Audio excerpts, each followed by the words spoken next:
Wage Labor and Capital by Karl Marx and Friedrich Engels. The nature and growth of capital.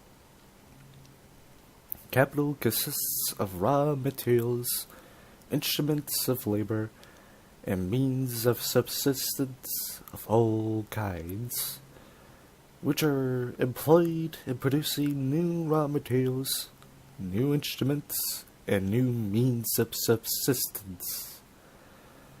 All these components of capital are created by labor, products of labor, accumulated labor. Accumulated labor that serves as a means to new production is capital. So says the economist. What is a Negro slave? A man of the black race. The one explanation is worthy of the other. A Negro is a Negro.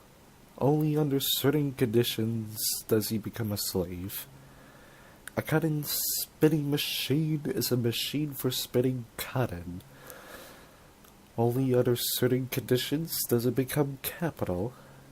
Torn away from these conditions, it is as little capital as gold is itself money, or sugar is the price of sugar.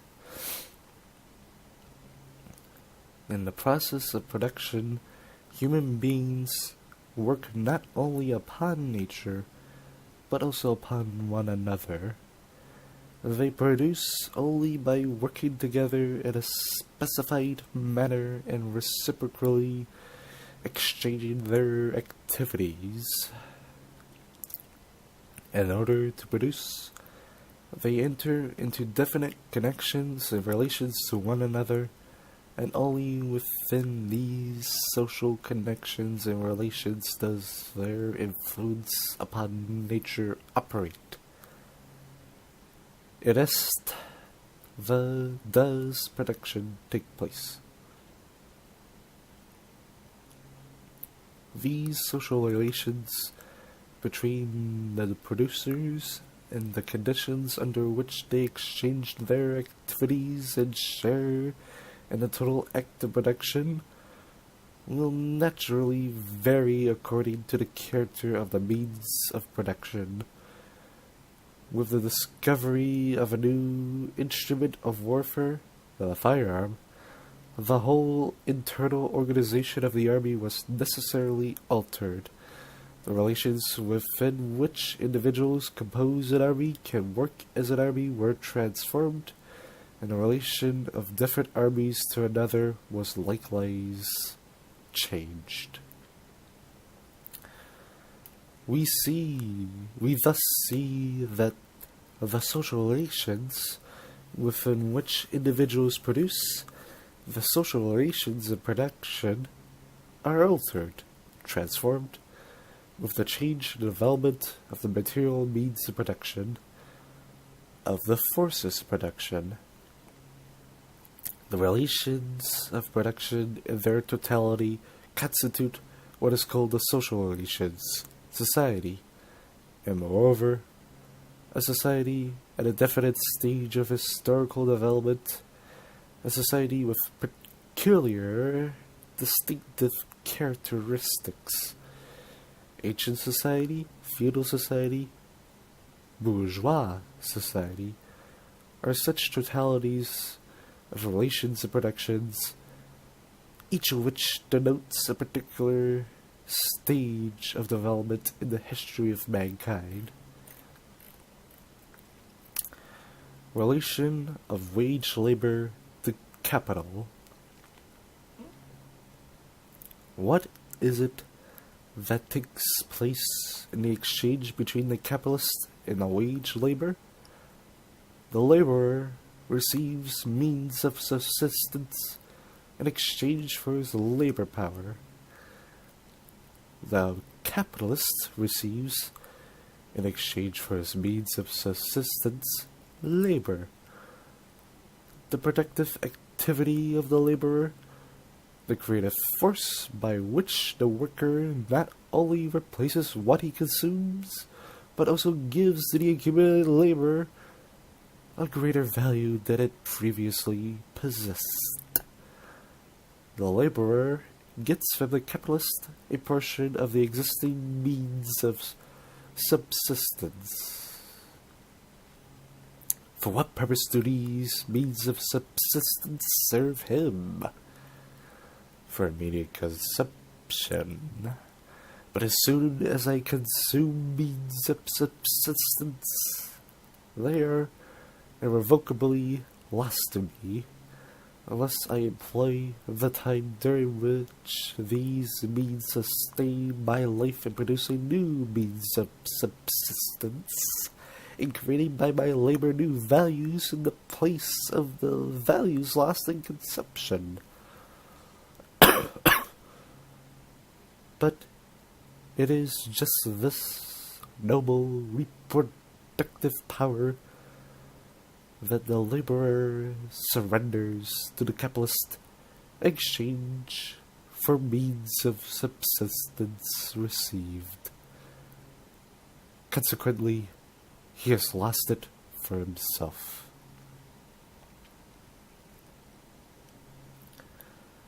Let us take an example. For 1 shilling, a laborer works all day in the fields of a farmer, to whom he thus secures a return of 2 shillings. The farmer not only receives the replaced value which he has given to the day laborer, he has double it.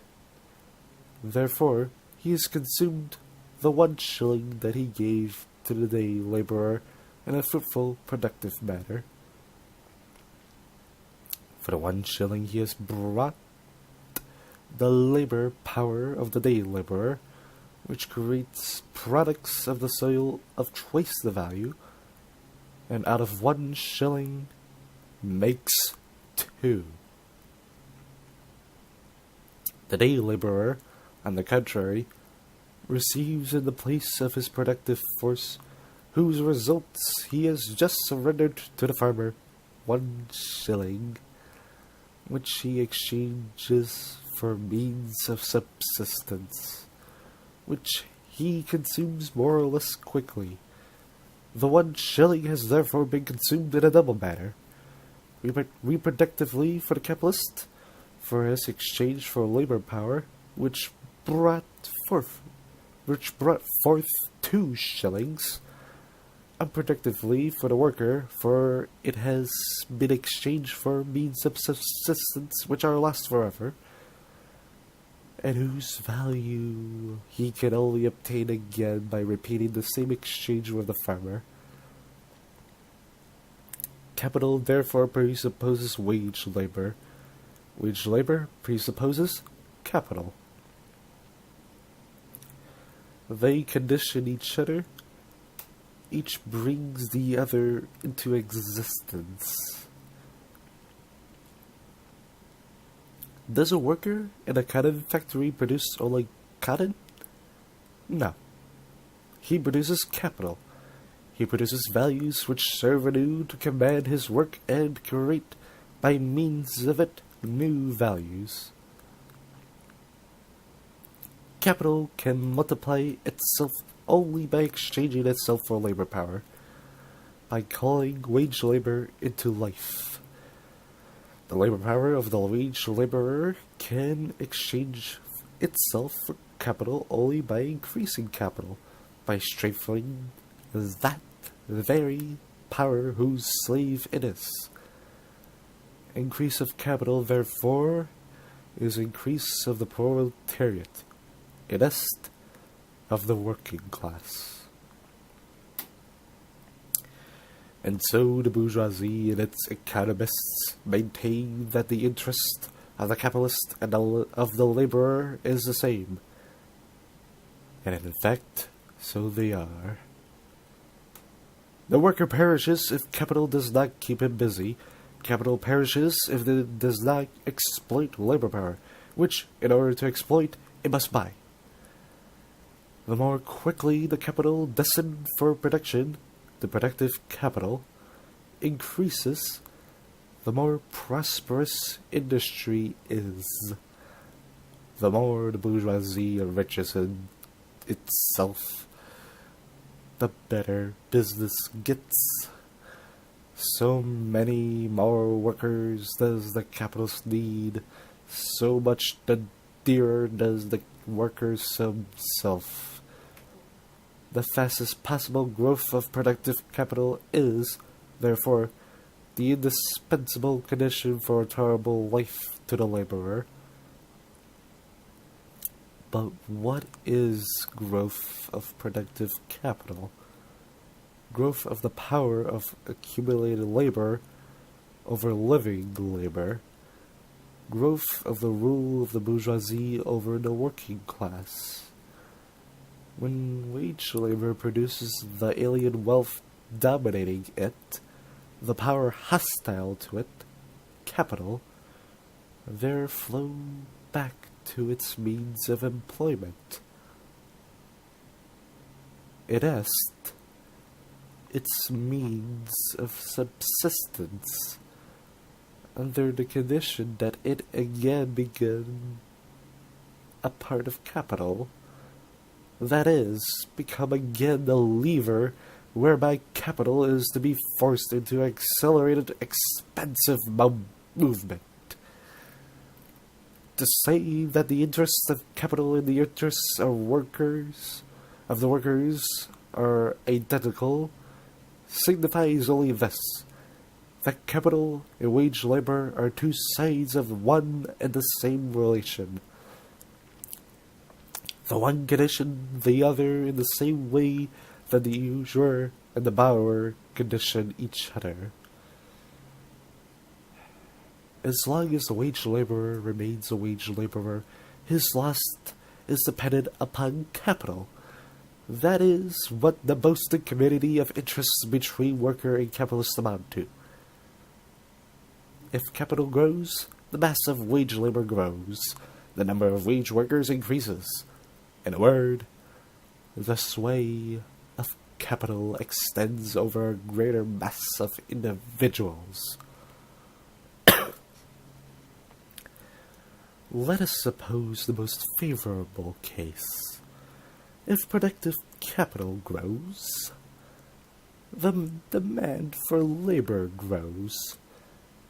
It therefore increases the price of labor power, wages.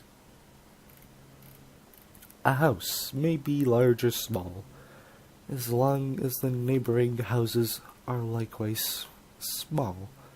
It satisfies all social requirement for residence. But let there arise next to the little house a palace, and the little house shrinks to a hut.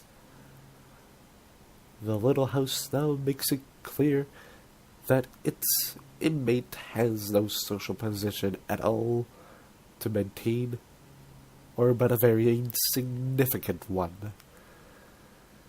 And however high it may shoot up in the course of civilization, if the neighboring palace rises in equal of even in greater measure, the occupant of the relatively little house will always find himself more uncomfortable, more dissatisfied, more cramped within his four walls. An appreciable rise in wages presupposes a rapid growth of productive capital. Rapid growth of productive capital calls forth just as rapid a growth of wealth, of luxury, of the social needs and social pleasures. Therefore, although the pleasures of the laborer has increased, the social gratification which they afford has fallen in comparison with the increased pleasures of the capitalists, which are inaccessible to the worker, in comparison with the stage of development of society in general. Our wants and pleasures have their origin in society. We therefore measure them in relation to society. We do not measure them in relation to the objects which serve for their gratification. Since they are of a social nature, they are of a relative nature. But wages are not at all determined merely by the sum of commodities for which they may be exchanged. Other factors enter into the problem. What the worker directly receive for their labor power is a certain sum of money. Are wages determined merely by this money price? In the 16th century, the gold and silver circulation in Europe increased in consequence of the discovery of richer and more easily worked mines in America. The value of gold and silver, therefore, fell in relation to other commodities. The workers received the same amount of coined silver for their labor power as before. The money price of their work remained the same, and yet their wages had fallen. For in exchange for the same amount of silver they obtained a smaller amount of other commodities. This was one of the circumstances which furthered the growth of capital, the rise of the bourgeoisie in the 18th century. Let us take another case. In the winter of 1847, in consequence of bad harvest, the most indispensable means of subsistence, grains, meat, butter, cheese, etc., rose greatly in price. Let us suppose that the workers still receive the same sum of money for their labor power as before. Did not their wages fall? To be sure, for the same money they received in exchange for less bread, meat, etc. And their wages fall.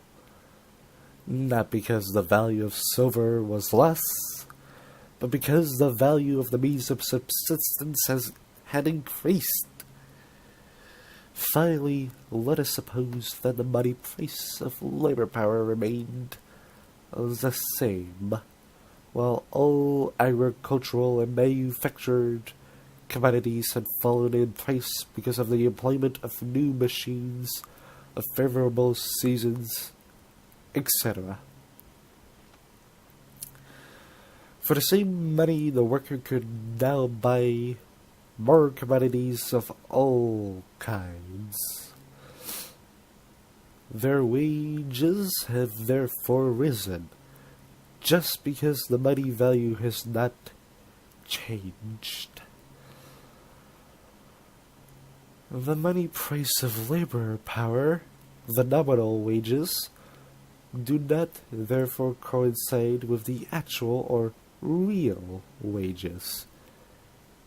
It is with the amount of commodities which are actually given in exchange for the wages. If then we speak of a rise or fall of wages, we have to keep in mind not only the money price of labor power, the nominal wages, but also the real wages. But neither the nominal wages, it is the amount of money for which the laborer sells himself to the capitalist, nor the real wages, it is the amount of commodities which he can buy for this money, exhausts the relations which are comprehended in the term wages. Wages are determined above all by their relation to the gain, the profit of the capitalist. In other words, wages are a proportionate relative quantity. Real wages express the price of labor power in relation to the price of commodities. Relative wages, on the other hand, express the share of immediate labor and the value newly created by it, in relation to the share of it which falls to accumulated labor, to capital.